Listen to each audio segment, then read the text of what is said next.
जय श्री कृष्ण. मी Abhijit Gore from Walchand college of engineering. आता नुकतेच 20 ते 25 दिवस उरलेले आहेत. आता त्या 20 ते 25 दिवसामध्ये किती चांगले मार्क्स पाडता येतील यावर आपण भर पाडू. आता मी सुद्धा एक MST CET ॲस्पिरंट आहे. So 2022 batch. सो मी माझा एक्सपिरियन्स शेअर करतो. जेव्हा मी 2022मध्ये होतो, अगदी 1.5 महिने उरलेला होता. सो त्या 1.5 महिन्यात चांगले मार्क्स कसे आणायचे, कारण पहिली प्रायोरिटी असते मार्क्स, पर्सेंटेज हा नंतरचा भाग आहे, है ना. तर मला अगदी 15, 50, 20, 30 असे मार्क्स मिळतील. हे तुम्हाला स्क्रीनवर तुम्हाला दाखवतो की मला किती मार्क्स मिळाले. ठीक आहे. तर मला खूप कमी मार्क मिळायचे, तर मी खूप डिमोटिवेटेड झालो आणि थिंक केली की यार मला किती कमी मार्क्स मिळाले. तर मी माझ्या एका फॅकल्टीला रीच आउट केलं, 1-2 फॅकल्टीला रीच आउट केलं कोचिंगमध्ये. सो त्यांनी मला एक फॉर्म्युला सांगितला की यार अभिजित, तू मॉक टेस्ट देणं स्टार्ट कर दे. सो मैंने मॉक टेस्ट देणं स्टार्ट कर दिया. तर पुढं जाऊन जाऊन कसं मी मॉक टेस्ट द्यायला लागलो. तर त्या मॉक टेस्टला ना मला आठवलं अरे आपण आर्चरीला पण मॉक प्रॅक्टिस करायचो. तर मी आर्चरीची मॉक टेस्ट, ॲक्च्युली मी एक खेळाडू आहे, तर मी आर्चरी खेळतो. तर मी आर्चरीला जशी मॉक प्रॅक्टिस करायचं ती मॉक प्रॅक्टिस मी रिलेट केलं, बिकॉज माझा आर्चरीचा कोच नेहमी मला सांगायचा की अभिजित, तू ॲरो जेवढे जास्त मारशील ना तेवढे तुला कळेल की तुझा ॲरो कुठे इम्प्रूव्ह करायला पाहिजे कुठे नाही. तर त्या ॲरोला मी माझ्या मॉक टेस्टसोबत कंपॅरिझन केली इथे MST CETमध्ये. सो मी मॉक टेस्ट देणं स्टार्ट केलं. जितक्या मॉक टेस्ट जास्त देईल तितके जास्त डाऊट दिले, तितके जास्त डाऊट सॉल्व झाले आणि मला तितकी जास्त व्हेरियस टाईप ऑफ एक्झाम्पल मला खूप जमतील. तर मी परत त्या फॅकल्टीला रीच आउट केलं त्याला अपडेट देण्यासाठी की मी सर मॉक टेस्ट देणं ट्राय केलं, बट तरी माझं इम्प्रूव्हमेंट नाही आहे. तर तो म्हणे अभिजित एक काम कर, अभी अपने पास इतना टाइम भी नहीं बचा कि अपन कुछ नया करें, तो PYQ पकड़, PYQ देणे स्टार्ट कर दे. तर मी एक स्कोर बूस्टर म्हणून येतं, मी मेन्शन करेल की लिंक पण खाली डिस्क्रिप्शनमध्ये देऊन देईन. तर त्या 2021चा प्रश्नसंच घेतला. त्या प्रश्नसंचमधनं मी एक्झाम्पल देणं स्टार्ट केलं. रिअल टाईम मॉक टेस्ट दिली. रिअल टाईम मॉक टेस्ट म्हणजे जसं की मला माइंडसेट बनवायचा होता. आता आर्चरीमध्ये ना मी 10 दिवस, लास्टचे 10 मॅचच्या आधीचे 10 दिवस मी माइंडसेट बनवायचं ट्राय करायचं की काही झालं बाई, मला तिथे 360 पैकी मला 310, 320 पैकी प्लस आणायचे असायचे.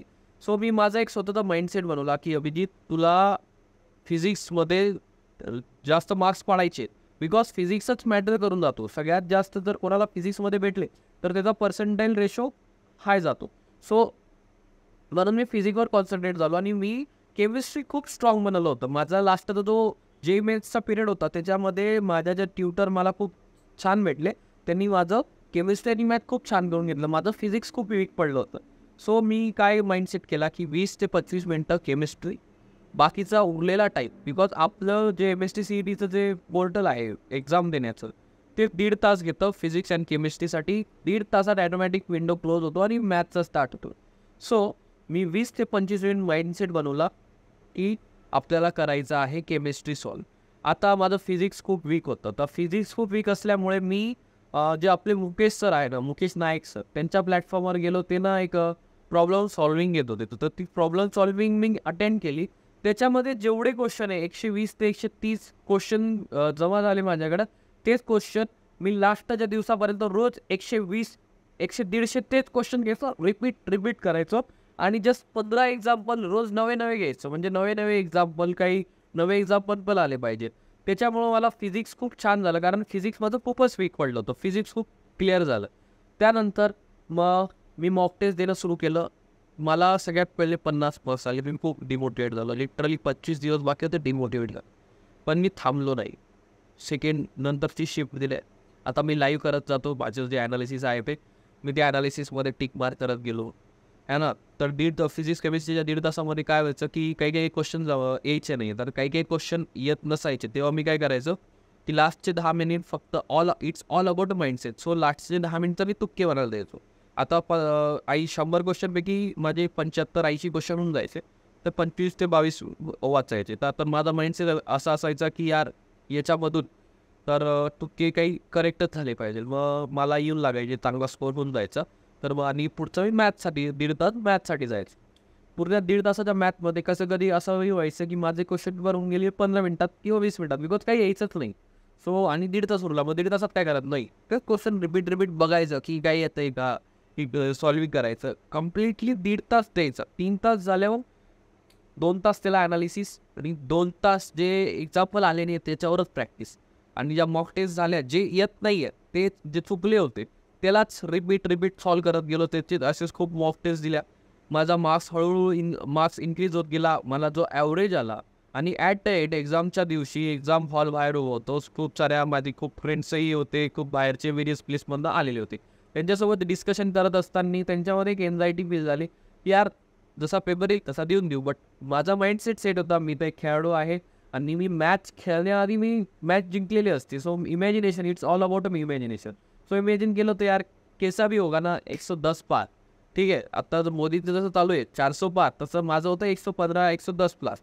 आणि जसं सांगितलं तसंच 115 प्लस झालं आणि माझी एक्झाम खूप छान गेली. आता खूप कमी दिवस उरले. आता मी व्हिडिओ थोडासा अपडेट देत जाईल रोज, काय काय करायचं काय काय नाही. आता तुम्हाला जेवढेही डाऊट असेल मी डिस्क्रिप्शनमध्ये एक फॉर्म टाकतो, तो फॉर्म फिलअप करा. तुमचे हे लास्ट 20 ते 25 दिवस मी तुमच्यासोबत खूप कनेक्ट असेल.